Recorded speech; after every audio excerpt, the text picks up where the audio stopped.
दोस्तों, हज़रत आदम के वाक़ये के बाद फिर आपको तफसीली मुशाहिदे का मौका दिया गया। एक जगह आपने देखा कि कुछ लोग खेती काट रहे हैं और जितनी काटते हैं इतनी ही ज्यादा बढ़ती चली जाती है। पूछा ये कौन है? कहा गया ये खुदा की राह में जिहाद करने वाले हैं। फिर देखा कुछ लोग के सर पत्थरों से कुचले जा रहे हैं। पूछा ये कौन है? कहा गया ये वो लोग हैं जिनकी सरगरानी इनको नमाजों के लिए उठने ना देती थी। कुछ और लोग देखे जिनके कपड़ों में आगे और पीछे पैबंद लगे हुए थे और वो जानवरों की तरह घास चर रहे थे। पूछा ये कौन है? कहा गया ये वो लोग हैं जो अपने माल में से ज़कात खैरात ना करते थे।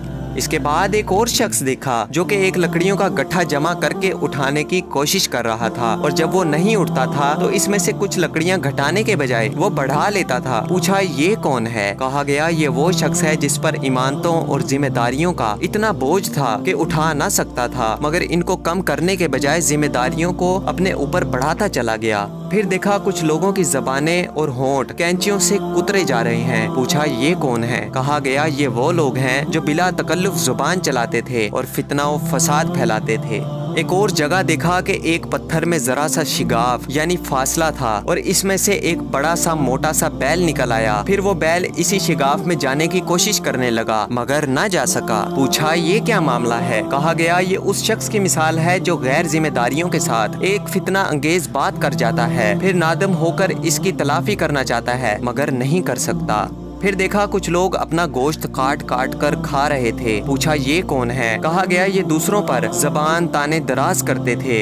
इन्हीं के करीब कुछ लोग थे जिनके नाखून तांबे के थे और वो अपने चेहरों को और सीनों को नोच रहे थे। पूछा ये कौन है? कहा गया ये वो लोग हैं जो लोगों की पीठ पीछे उनकी बुराइयां करते थे और उनकी इज्जत पर हमले किया करते थे। कुछ और लोग देखे जिनके होंठ ऊंटों की तरह थे और वो आग खा रहे थे। पूछा ये कौन है? कहा गया ये यतीमों का माल हजम करने वाले लोग हैं। फिर देखा कुछ लोग हैं जिनके पेट बे इंतहा बड़े और सांपों से भरे हुए हैं। आने जाने वाले इनको रोंदते हुए गुजर जाते मगर वो अपनी जगह से हिल ना सकते थे। पूछा ये कौन है? कहा गया ये सूदखोर लोग हैं।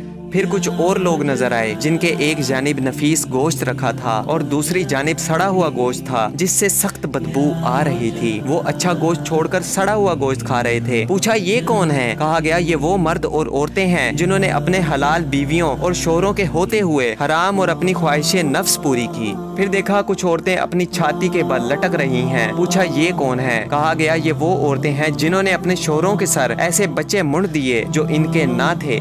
उन्हीं की मुशाहिदात के सिलसिले में नबी करीम सल्लल्लाहु अलैहि वसल्लम की मुलाकात ऐसे फरिश्ते से हुई जो नहायत ही तुर्श रवि से मिला। आपने जिब्राइल अलैहिस्सलाम से पूछा अब तक जितने फरिश्ते मिले थे सब खुंदा पेशानी और बशाश चेहरों के साथ मिले थे। इन हजरत की खुश्क मिजाजी का क्या सबब है? जिब्राइल अलैहिस्सलाम ने कहा इनके पास हंसी का क्या काम, ये तो दोजख का दरोगा है। ये सुनकर आप सल्लल्लाहु अलैहि वसल्लम ने दोजख देखने की ख्वाहिश जाहिर की। इसने यकायक आपकी नजर के सामने से पर्दा हटा दिया और दोजख अपनी तमाम होलनाकियों के साथ नमदार हो गई।